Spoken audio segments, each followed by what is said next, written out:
Hello, my name is Larissa Arakawa Martins, and today I'm presenting a paper entitled A Deep Learning Approach to Personal Thermal Comfort Models for an Aging Population. I co-authored this paper with Professor Veronica Sobarto, Professor Terence Williamson, and Professor Dino Pizzaniello, and we are all from the University of Adelaide in Australia. And from the title of this presentation, you already know that I am researching a specific group of people, older people. So what is the context of this study? So we know that the world's population is aging at a fast rate. We also know that older people have great diversity when it comes to health, quality of life, needs, and preferences. And we know that the majority of older people want to remain in their own homes for as long as possible. However, current practice for thermal comfort management is focused today on the population level. That means that the standards use aggregate models to try to predict how people would feel inside their homes. But considering older people as a single population like the standards do in terms of thermal perception could result in leaving a significant number of them in discomfort. That is why recent research has focused their comfort modeling approach into something more personalized. So instead of an average response from a large population, these personalized models predict individuals' thermal comfort responses in a more accurate way. So this paper explores the development of these personal comfort models for older people, and it also aims to test the modeling methodology proposed using deep learning as the engine behind the prediction of these individualized thermal preferences. So now let's have a look at the study design. The sample for this study came from a research project that collected data from 71 participants aged 65 years or over from 57 households located in South Australia. The data were collected during a period of 9 months in 2019. To collect all the data, we had a number of data collection tools such as questionnaires and checklists, but we also had a logger in each house that measured every 30 minutes some environmental conditions that can influence thermal comfort. And we also had a comfort tablet so that participants could answer a survey at least once a day about their thermal preferences and sensations and how they were dressed and what type of activity they were doing. Now let's dive into the modeling methodology of the study. In this study, we used artificial neural networks, also known as deep learning, to develop personalized comfort models for a subset of the participants involved in the monitoring study. So the models here were developed to predict occupants' thermal preference, also called TPV, on a 3-point scale from I want to be cooler, then I want no change, and then I want to be warmer. And these were all according to 7 environmental and personal input features. So before I go any further, I should explain what deep learning is. So deep learning is a class of machine learning technology based on the representation learning method. So it solves tasks such as classification or regression by introducing multiple layers of representations expressed in terms of other simpler representations.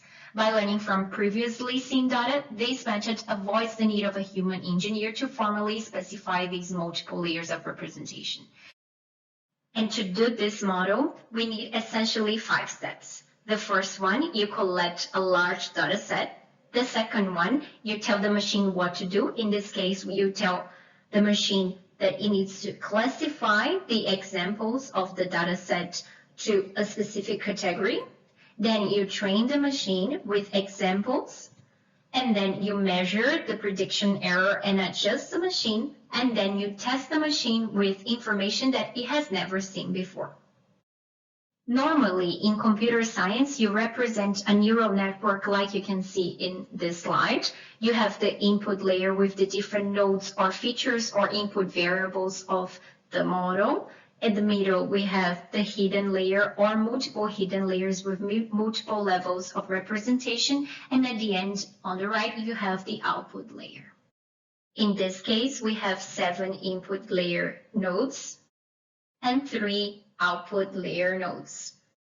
And what the model is essentially doing is deforming the variable input space in a way that you can linearly divide the space into different categories, as you can see in the image in this slide.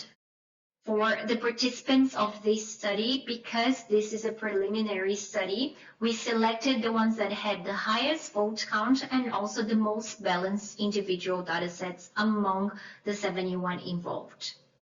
This is just a snapshot of the different characteristics of each of the participants selected for this preliminary study, and you can see just by this table how diverse they are. And developing the model also involved fine-tuning. We had to divide the data set into training, validation, and testing. We also had to tune the hyperparameters of the models and analyze its performance. And after tuning the model, we have to recombine the data to retrain the model for final deployment. It's important to highlight here that we use two different performance indicators for the models. One is the testing accuracy, so the percentage of correct predictions in relation to the total number of predictions, and the other is the Cohen-Kappa coefficient, which is the accuracy corrected to exclude the frequency in which the classifiers may agree by random chance. Now let's have a look at the performance of the final models. The final accuracy of the personal comfort models analyzed ranged from 60 to 100%, which is the maximum, with a mean of 78.1%, and the Cohen-Kappa indicator ranged from 0.4 to 1, which is the maximum, with a mean of 0.7, which is a quite good result. Table 3 presents a summary of the performance of each selected participant's model in predicting thermal preference. The results of this preliminary study show a significant improvement in performance when compared to other similar studies in the field. Table 3 also provides the prediction results of the PMV model, which is a model used in standards for each of the selected participants. As you can see, on average, PMV predicted individual preferences with a Cohen-Kappa indicator of 0.2, which is slightly better than random guessing.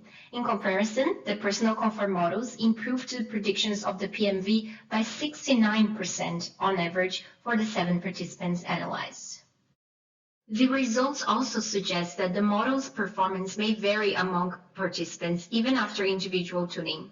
ID32, for instance, reached the highest predictive performance. ID23, on the other hand, as you can see in this slide, has a much lower performance. The poor performance of this one might have been a result of a low sample size for training, the presence of anomalous data points, or the absence of input features that might also be influencing this particular person's thermal preference. Furthermore, when considering diverse individuals such as older people, it is expected that these other intrinsic characteristics play different roles for each person in different intensities and frequencies.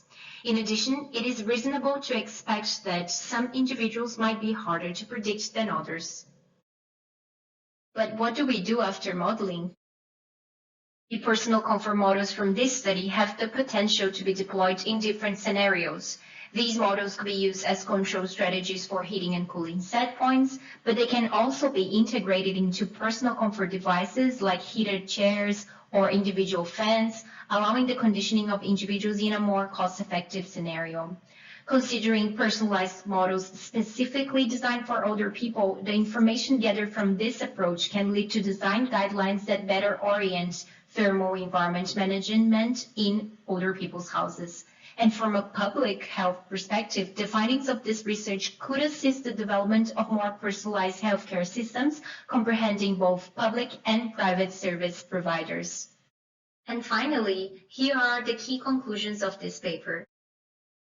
Approaching thermal comfort through individualized models can significantly improve comfort predictions of older people in their own homes, 69% better than current standard models, and the outcomes of the study have provided relevant insights on the methodology chosen, leveraging deep learning as a useful tool for a thermal comfort model in the future.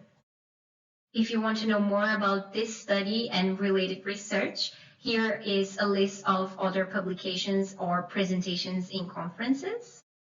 And if you have any questions, here's my contact information in case you want to send me an email. Thank you.